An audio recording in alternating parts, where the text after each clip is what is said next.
তো রাসূলুল্লাহ সাল্লাল্লাহু আলাইহি সাল্লামের জীবন আমরা যেখান থেকে আলোচনা করব সেখান থেকে আমাদের জন্য মানবতার জন্য শিক্ষা রয়েছে। কি বলেন? এই পৃথিবীতে সহস্রাধিক আদর্শ রয়েছে, অসংখ্য আদর্শ আমাদের চোখের সামনে রয়েছে। সেই সব আদর্শ যেমন মনে করেন Karl Marx, Lenin, Mao Tsetung, Hegel, Darwin, Abu Jahl, Firaun, Namrud, কি বলেন, তারপরে মেসোডোনিয়ার আলেকজান্ডার, রোমের জুলিয়াস সিজার, তারপরে ইরানের দারা, জার্মানির নেপোলিয়ান, এরকম পৃথিবীতে সহস্রাধিক বড় বড় দার্শনিক রয়েছে, সমাজ সংস্কারক রয়েছে।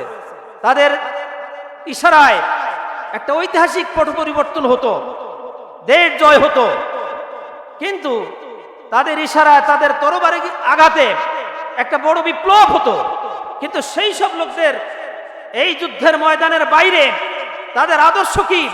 পৃথিবীর মানুষের জন্য, পৃথিবীর মানুষের কুসংস্কার তাদের আদর্শ দিয়ে কি দূর করা সম্ভব হয়েছে? একমাত্র মহানবী সাল্লাল্লাহু আলাইহি সাল্লাম আদর্শই সম্ভব হয়েছে।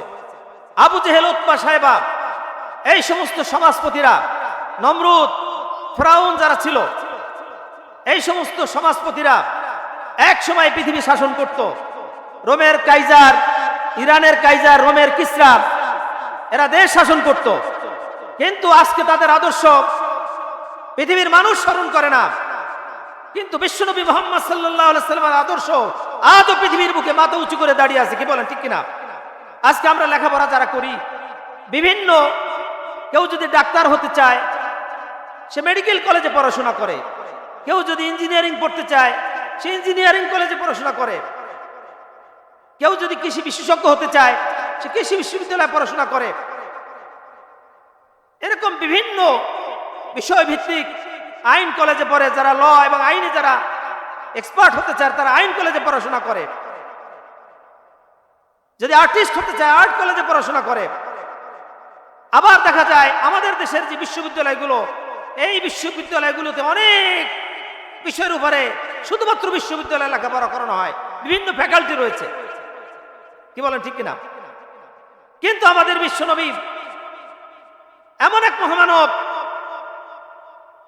যে পৃথিবীর মানুষ শিক্ষা গ্রহণের জন্য এক একটা ইউনিভার্সিটিতে পড়াশোনা করত, এক একটা বিষয়ের জন্য এক একটা কলেজে পড়াশোনা করে। বিশ্বনবীর কাছে যে হেরা গুহায় মহাগ্রন্থ আল কোরআন নাজিল হয়েছে, সেই মহাগ্রন্থ এবং হেরা গুহায় এমন এক বিশ্ববিদ্যালয় যে পৃথিবীর সকল আদর্শ সেখানে আল্লাহর নবীকে আল্লাহ তাআলা শিক্ষা দিয়ে পৃথিবীবাসীর জন্য পাঠালেন। সম্মানিত সুধী মণ্ডলী, দেখুন বিশ্বনবী যে সমাজে আবির্ভূত হয়েছিলেন সে সমাজের অবস্থাটা তো আমরা জানি।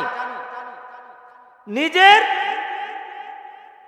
মাকে, বিমাতাকে, সৎ মাকে স্ত্রী হিসেবে ভোগ করতো কিনা বলেন? কন্যা সন্তানকে জীবন্ত কবর দিত। তাদের নিষ্ঠুরতা এত জঘন্যতম পর্যায়ে ছিল যে একজন গর্ভবতী মাকে এনে মদ পান করে তার অট্টহাসিতে মেতে থাকতো।